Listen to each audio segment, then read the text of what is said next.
Let's dive deep into a concept that's transformative and incredibly powerful, using vibration, not words, to manifest and create the life you desire. This is about tapping into a higher frequency and allowing that energy to shape your reality. Now you might wonder, how does this work? Let's break it down in a way that's easy to understand and apply in your life. The elevated emotion is the carrier of the thought. Think about it this way: all energy, all frequency carries information. The faster the frequency, the higher the energy, and the more elevated the emotion combined with a clearer intention is like a laser. You're creating a more coherent signature. We've measured this. When people have a coherent brain and a coherent heart, something amazing is going to happen in their life. It's not just feeling gratitude, because we know that just having an elevated emotion doesn't affect matter. And it's not just the clear intention of seeing something change that affects matter either. There have been experiments on this. You have to combine the clear intention with the elevated emotion. The emotion is the energy, the frequency, the carrier of the thought. The thought is the intent, the direction, the specific field, the frequency. It's like tuning a radio dial. So if it's all about vibration and energy, when there's a vibrational match between your energy and that potential that exists in the quantum field, it's going to find you. Intention is getting clear on what you want. Let's say you want a new home. Let's say you want a beautiful garden. Start ripping out magazine pictures of gardens that you love. Start drawing pictures. Start writing down the things that you want. Throw them up somewhere and add another dream and another. Keep your mind on that. If you keep your conscious mind on it, your subconscious mind will take you there. Patience is key. I'm not an impatient person because I know that impatience means I believe something's not going to happen. We're here to experience life, to enjoy the magnificence of our creations. Our senses then become the artists that write the story in our biology. So when you start to see that home, that vision, you start making choices for it. You step into the unknown, becoming the creator, doing something that's never been done before. It brings you joy, excitement, and meaning. Then your body follows your mind. Of course, it's going to take time, but it's no different than a garden you tend in your life. You'll always be pulling weeds, pruning branches, fertilizing, and pulling rocks out. But that's the joy of creation, because you get to eat the fruit of your own creation.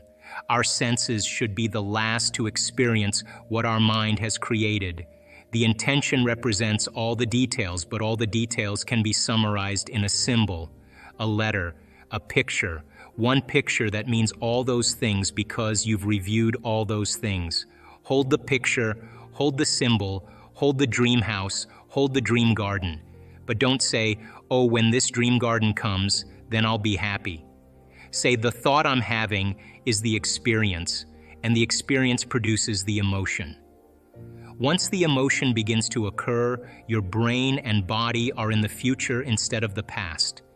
When you start opening your heart, it moves into coherence, producing a measurable magnetic field up to 3 meters wide. That's frequency, that's energy. And all that energy, that frequency carries information, carries an intent. When you're feeling gratitude and your heart is open, you're broadcasting energy into the field. That frequency can carry the thought of your wealth, your health. If you're suffering, that energy doesn't carry the thought of wealth. It carries a different set of thoughts.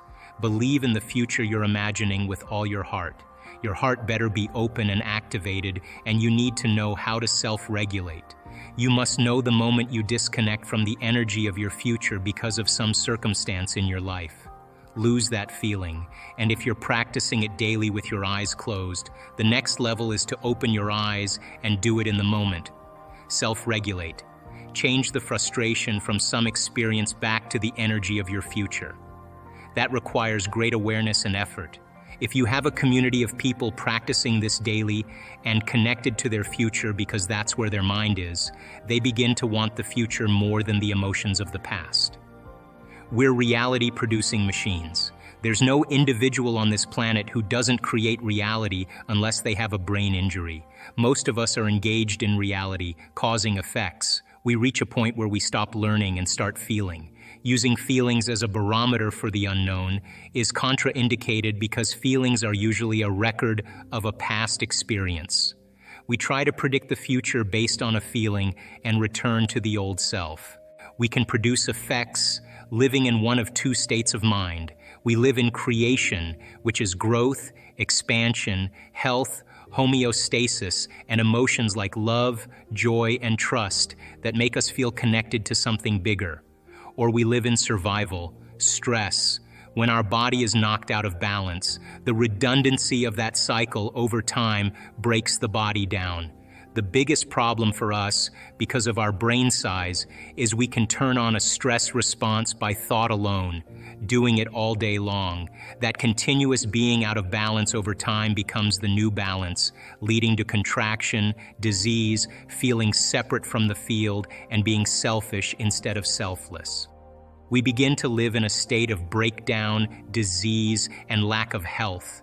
Those emotions, those survival chemicals, endorse the ego. We become more self-indulgent, self-important, and self-serving because that's what those chemicals do. We live in one of those two states of mind. Those chemicals are highly addictive. We can talk about it, but breaking through is when you free yourself from the chains of those emotions we've memorized. Breaking through, removing the mind from the body, breaking the emotion trapped in physical flesh, liberates the body. That's true self-love, true joy, the liberation of energy. The anger, hatred, prejudice is transformed, transmuted into joy. It's the same energy, but with a different spin. No one can do that for you. It's not something where someone waves a wand. You have to be willing to be uncomfortable, breaking that addiction, and be okay with it. When the body's liberated and you feel that expansion, that's the natural state of being. You say, I love myself because I went further than I thought I could go. You transcend some limitation about yourself in the way you think, act, feel. That's the personality, the identity. Changing one of those things, really changing it, changes your neurology, neurocircuitry, chemistry, which are your emotions that signal the gene, changing your expression of health and life. When you make that emphatic declaration, that change, it's undeniable. There's a biological, neurological, and quantum effect as a result. I flirt primarily with the idea of how subjective mind affects the objective world. Newtonian physics is about cause and effect, something outside of you fundamentally changing something inside you. We are an expression or reflection of the environment. As long as the environment influences how we think and feel, we can only be as great as the environment. If we think and feel equal to the environment, we can only create more of the same environment. The idea that we can change something inside us, in our consciousness, thoughts, and feelings, is transformative. Now, if we focus on vibration instead of words, we tap into a powerful realm. Words are limited, but vibration is universal. This means that while words can only go so far in expressing what we mean, vibrations can reach much further and touch many more aspects of life. Think of the universe as a vast ocean of frequencies. Imagine this ocean filled with countless waves, each wave representing a different frequency or vibration. Every thought we have and every emotion we feel sends ripples through this ocean. Picture a stone being thrown into a calm pond. The ripples spread out in circles, touching everything they meet. Similarly, our thoughts and emotions send out ripples of vibration that move through the universe, touching everything they come across. These ripples carry the energy of our thoughts and feelings into the world around us. When you align your vibration with what you desire, you're sending out a signal that attracts similar frequencies.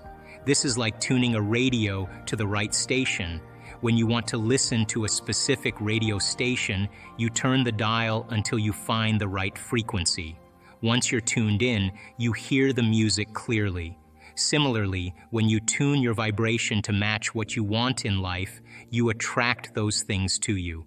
When you vibrate at the frequency of love, abundance, or health, you attract experiences that match those vibrations.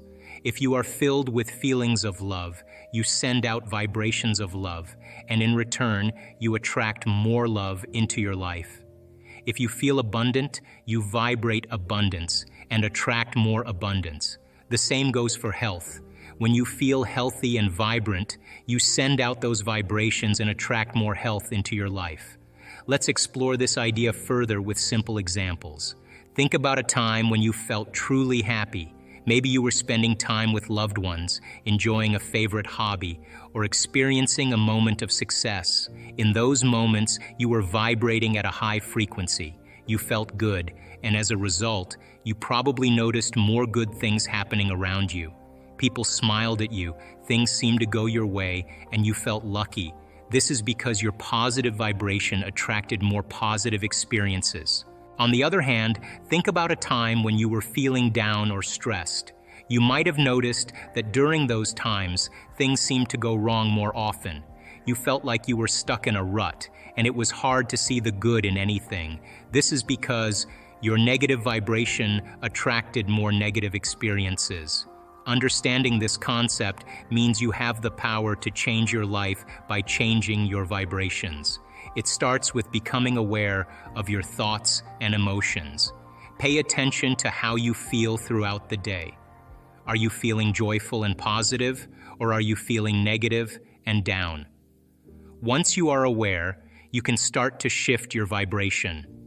One way to shift your vibration is through gratitude. Take a moment each day to think about the things you are grateful for. It could be something as simple as a beautiful sunrise, a kind gesture from a friend, or a delicious meal.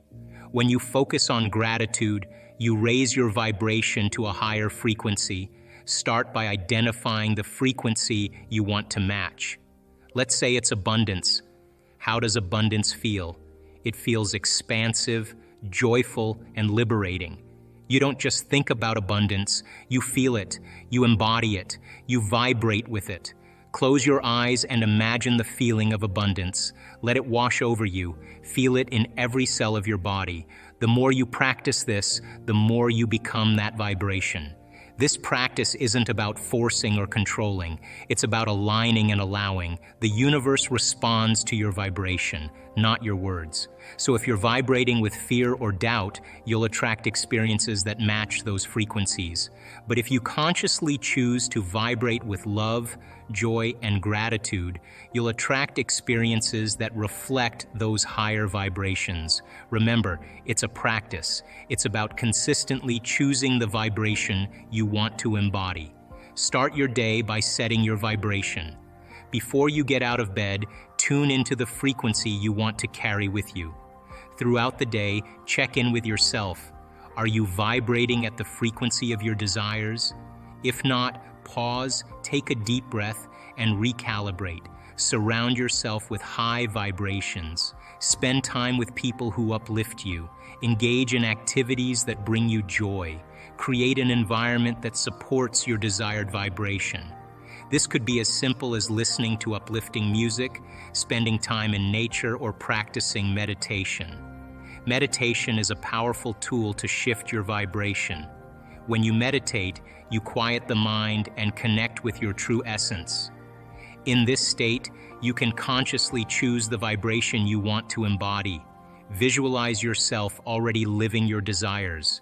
Feel the emotions associated with those desires. The more vivid and real you make this experience, the stronger your vibration will be.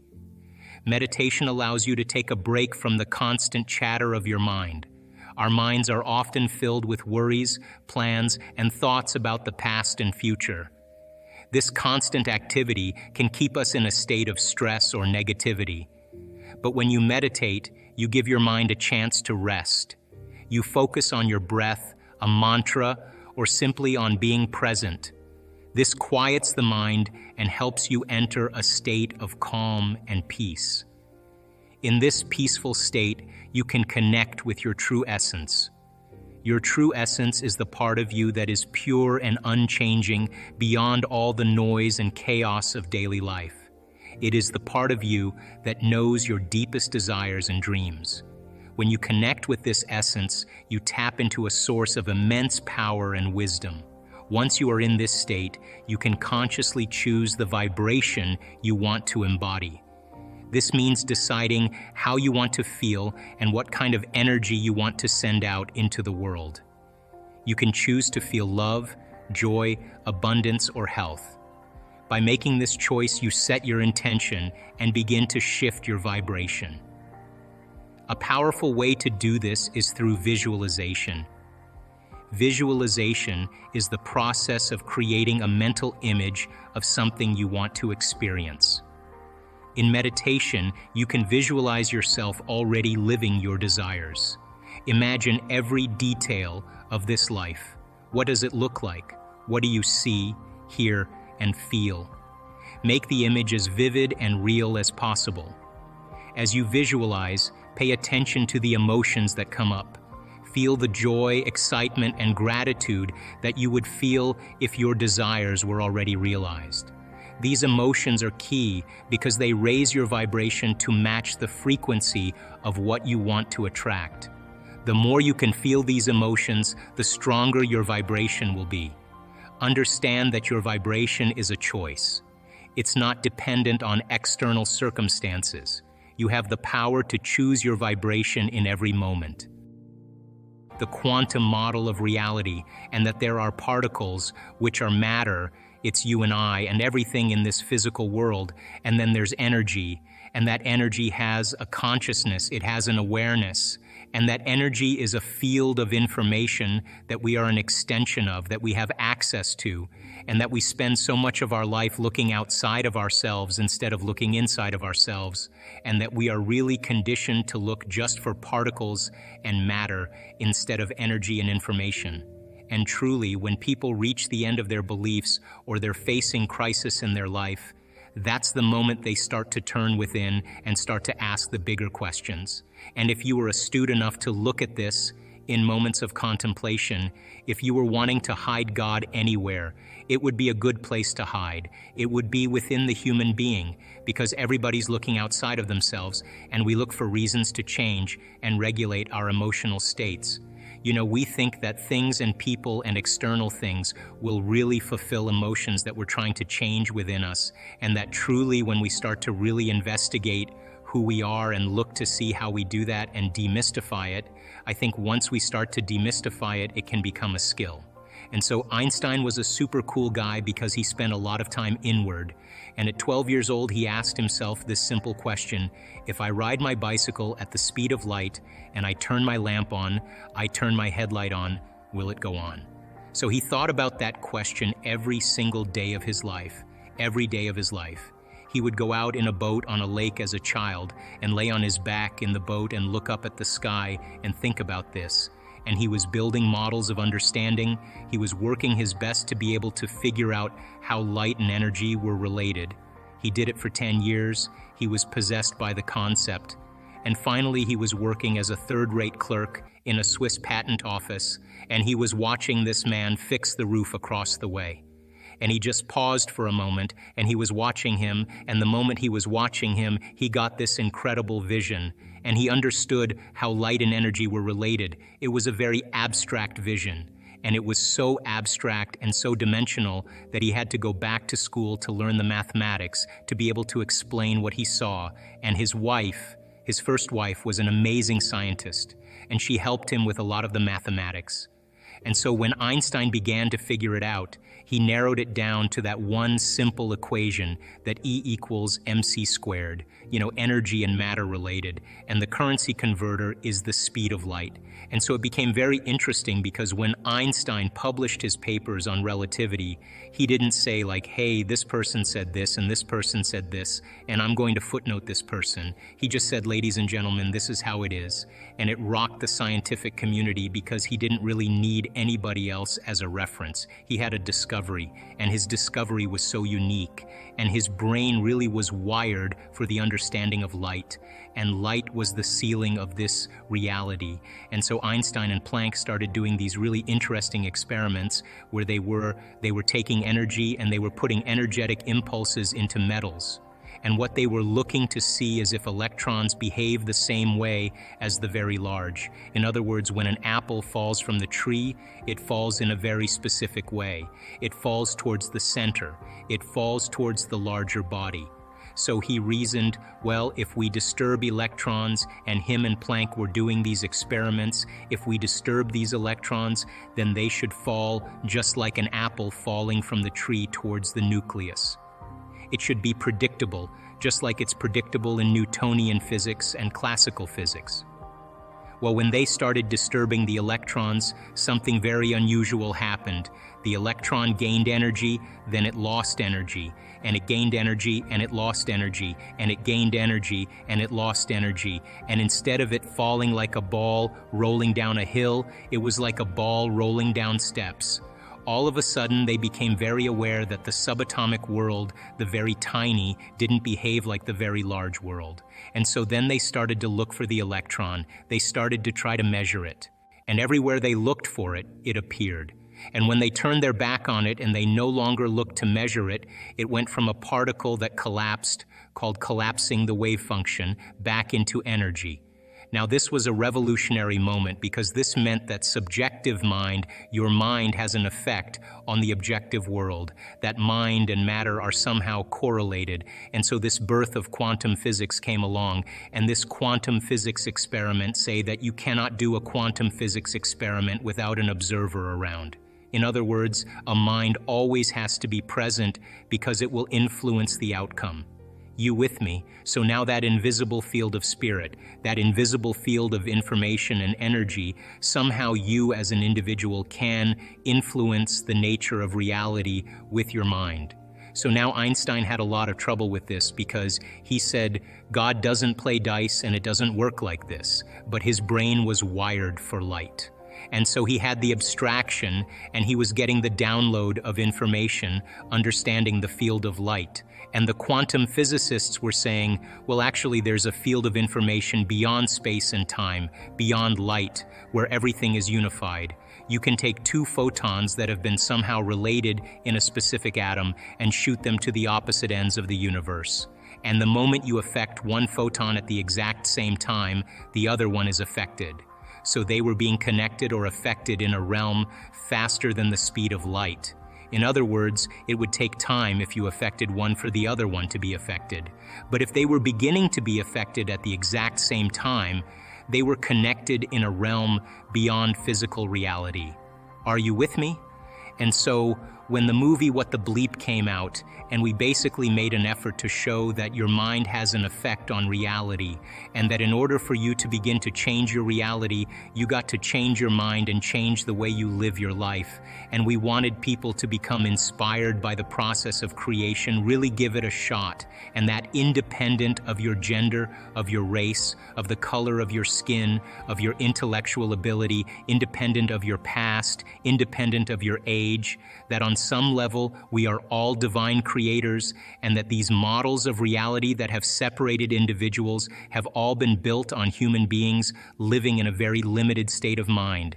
And so when quantum physics was born and the whole concept of reality began to unfold, people started to really challenge the nature of reality and that concept that you are somehow connected because you are made of photons and atoms and electrons.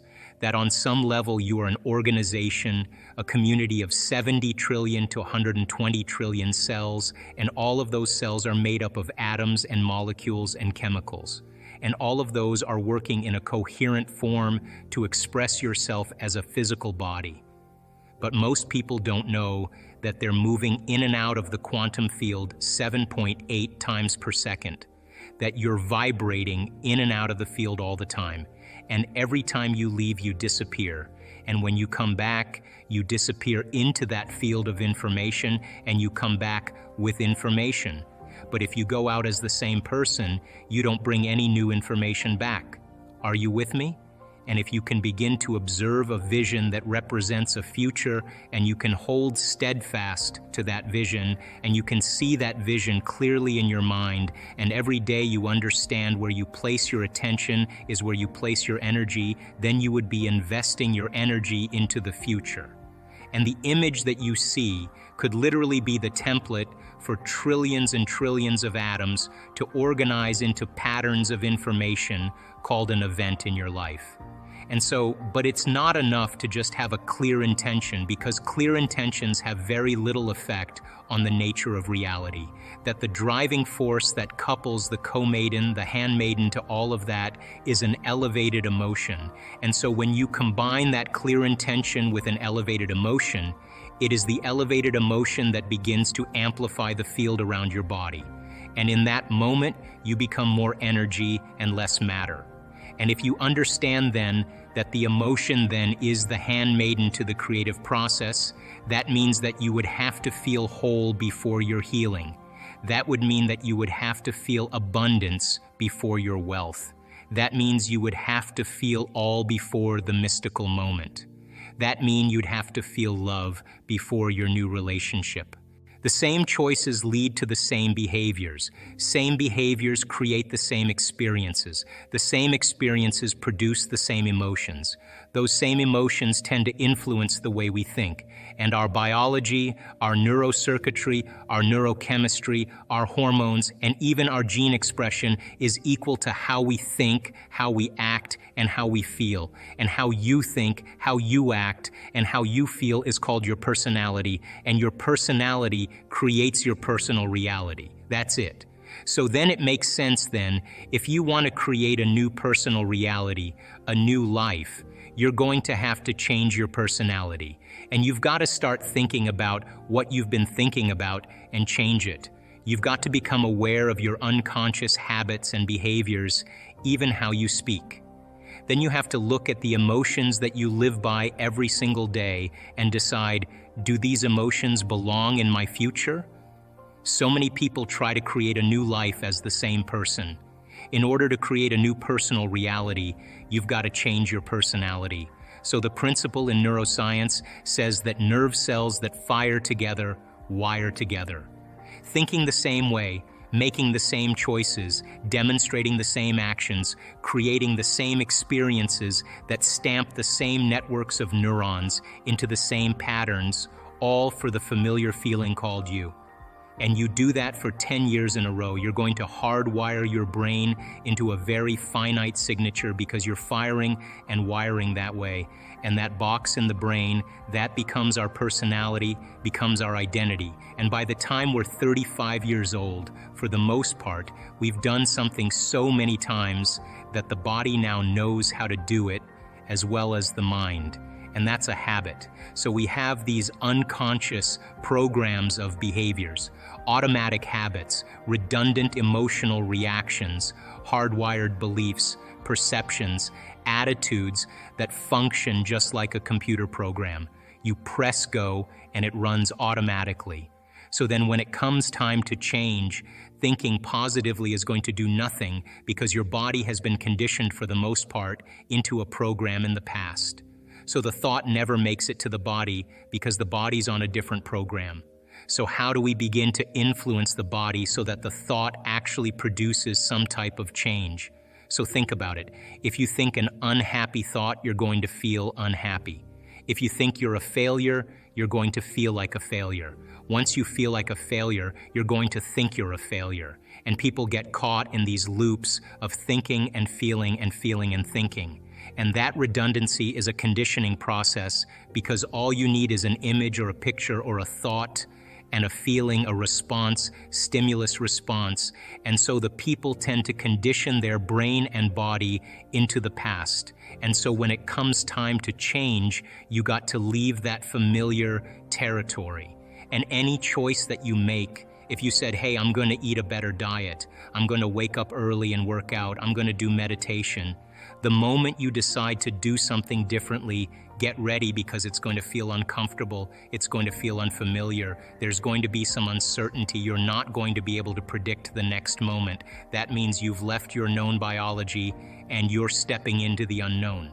Now, theoretically, that sounds great, but if the body has been conditioned into a familiar feeling, it's in the known. The moment you take it outside the familiarity, it wants to go back to where it's comfortable. So the body starts influencing the mind. And this is where people say, I want you to start your diet tomorrow. Oh, why don't you start working out this evening? You're really never going to change. You're too tired. You have a headache. This doesn't feel right. And this is where people talk themselves out of it. Because if they respond to that thought leads to the same choice, which leads to the same behavior, creates the same experience, produces the same feeling. And then they say, this feels right. No, that feels familiar. So going from one state of mind and body to another state of mind and body, you got to cross a river. And the hardest part about change is not making the same choice as you did the day before. Now, once people understand that they're going to be uncomfortable, then the question is, what thoughts do you want to fire and wire in your brain? What behaviors will you demonstrate in one day? And the act of closing your eyes and rehearsing who you're going to be when you open your eyes begins to install neurological hardware in your brain to look like you've already done it.